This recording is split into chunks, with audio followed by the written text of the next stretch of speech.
I like touch dudes like in the upper torso region. Yeah. No, the reason I do that is because it's like I don't know if you guys know this, but I do touch dude, whatever. Right? There's certain times I like to emphasize. There's certain times I like to emphasize points. Yes. So like I know that you have a lot of energy from all over here. This area. Okay. All right. From here up to here. And then to here. Okay. And is it the same on every person? Or? No, some people lack this. Oh, you have a lot of it. Oh, thank you. Yeah, and like it's a disarming mechanism. So I like to touch people just to let them know that we're on the same level. Because like these millionaire athletes, like they're people revere them, and sometimes people fear them, which is kind of strange.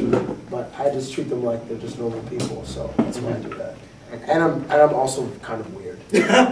Also, that helps. Yeah. But like, how do you build up the courage to like hug Chris Bosh, man? How do you build up that courage? Oh, it's just because I'm an idiot, and like I don't really I don't take myself seriously. I take the job seriously, but like in me not taking myself seriously, I'll do stuff like I'll hug him, or I'll give Kobe Bryant pajamas, and I'll just do really like kind of break sacred trust, like I drank out of the Stanley Cup, which I wasn't supposed to do because I didn't play a single second of hockey to earn that right. No, I don't think he cares. He's got a league to worry about than my podcast. So how the hell a guy like you get a show on the air? I got a lot of tapes on people, dude. Oh, when I was an intern, when I was an intern at the Score, I used to walk around with a video camera. Just like, I'm just doing a little documentary, And that's how you used it. Yeah. Okay. Yeah, that's what I got, and I still have the tapes. They're in my. Can you shed some light on what my Nike shoebox on this tapes? No, I was just being like a really obnoxious dude, like I am right now. Yeah. And a couple of the hosts were like, you should just go do a segment. And I'm like, well, like what? They're like, just do a segment. So after a couple of weeks of like, go do it, encouraging me, then I met a guy at work who just finished film school at York. His name's Brian, and he had like a camera, like something a little bit bigger than what you're using, just like an XL one, but a small, like I had a camera. And then I was like, "You want to go try this thing?" He's like, "Sure." So there was no no guideline. It was just a segment. Yeah. So I went out, okay, like I work for a sports channel. Okay, I should try to ask some stuff relating to sports. The first thing I ever did, which never made the air, was a piece about Toronto losing the bid to host the 2008 Olympics. So this is in 2001, and it was kind of serious. So I was asking people if they wanted it, if they missed it, and people were saying whatever. And then so I got an editor to cut it, and then I showed the boss. He's like, "Okay, this is all right. Go do another one." So I did another one about people. National anthems? Yes, about singing the national anthem. This is the first one that ever made the air. So in the episode, at the end, I'm singing the national anthem, getting various people to sing the national anthem, and then at the end, I was singing to a baby. Yeah, and I started crying. The baby cried. Oh, yeah. That's what you call my man D told me. Yeah. I made the baby cry. So my boss was like, "Okay, this is all right." I said, "Can we start airing them?" And he's like, "Sure." So they're buried at first, like Sunday nights at midnight. Like people in maybe BC started watching, or in like Alberta, because they're it's a normal viewing time for them. But I used to call my friends like, "Hey, can you watch this? Stay up and watch this segment and see what you think." And they sucked for like 8 months. They're terrible. But like for some reason, my boss was like, he saw something in the future that this could maybe grow, and thankfully, rough kind of thing. Maybe real rough though, real like. And I was thankful that just random people started emailing the Score like, "Hey," or at that time Headline Sports like, "Hey, this segment doesn't suck that bad. Like, who is this dude?" Yeah. And it kind of grew from there. And then it went to a different time slot, and now it just grew, and I'm just annoying people kind of on a bigger scale. Okay. Yeah.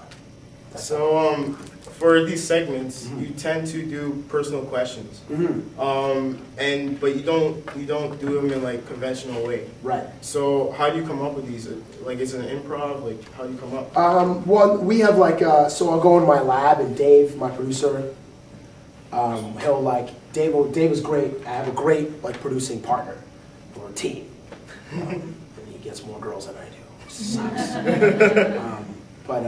So Dave will go in his lab and I'll go in my lab. He'll have like he'll just brainstorm and I'll brainstorm. And then Dave will come out with like 25 questions and I'll have like 5. And I'll be like, okay, no, Dave, okay, you're 25, better than my 5. So I'll just like pick and choose the ones I want to do. So normally we have a segment, I'll ask 2 questions, only 2. Because I know that I can ad lib and just feed off whatever the guy gives me and just make it longer. So normally the interviews are probably 2 minutes.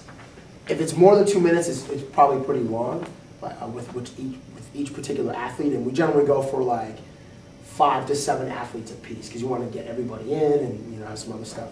So that's kind of how it comes up. And I just when a guy has a low energy, I get more animated to compensate for what he's giving me, so I can just at least get a laugh or something out of the dude. And if the dude's already amped, then I'll play, I'll try to play more the straight guy so that he can have sort of the funnier moments. Okay.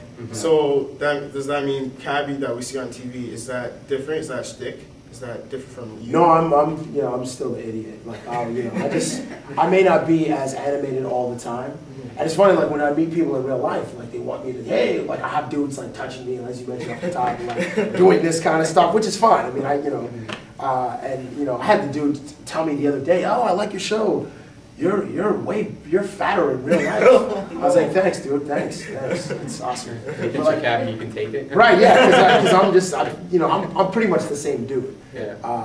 So I can, people just say whatever to me, which is totally fine, as long as they don't like try to fight me, or if they don't try to interrupt the girl that I'm talking to, then I'm okay. Yeah, exactly. Yeah.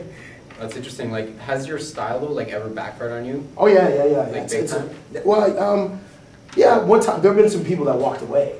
Like, I'll tell you, we were in Phoenix once, and I was doing a thing on what happens on the plane, on the team charter. Dudes are playing cards, and our dudes, like what do dudes do if you're flying from Phoenix to, say, Boston, which is probably a 4-hour flight, like what are guys doing?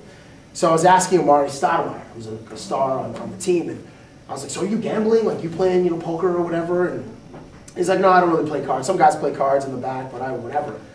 And I kept going on that same angle. And he was like, and then he just walked away. Yeah, and I was like, oh, I did one of these. Like, it doesn't happen often, but it happens. And then he walked away and he was kind of salty about it. And then I was just like, it's probably time to get out of here. So it happens. More famous, well, not famously, but a bigger star. The very first time it happened to me, I was at a golf course. And I was touching Mario Lemieux, and Mario Lemieux didn't know how to handle me, because I'm sure he's never met a person kind of like me. Like anyone knows how, really. Right. So Mario Lemieux, he's like, after one question, he's like, all right, man, and he walked away. And then he kind of said something to my producer.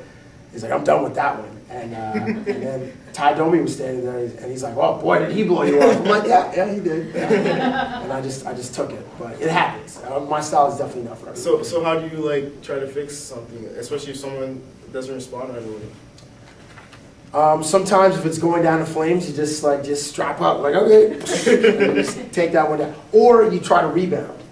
When the dude walks away, there's nothing you do about it. Like, that's the end. That's the jam is done. But sometimes when guys aren't really feeling it, I'll try to push as far as I feel like.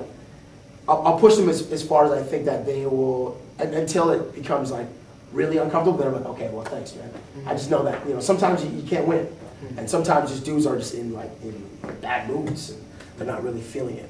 But when it's like the opposite, when dudes are feeling it, it's awesome. Like, it's a great feeling when you get to vibe with these dudes that don't normally show that kind of a personality. That side of the personality. I'm really talking a lot. Well, is there a better time to talk to them though? Like before a game, after a game? Are they like more nervous or they're stressed out? After a game, if they win, it's awesome. Yeah. I never go in the loser's locker room, dressing room, ever, because my style has a time and place.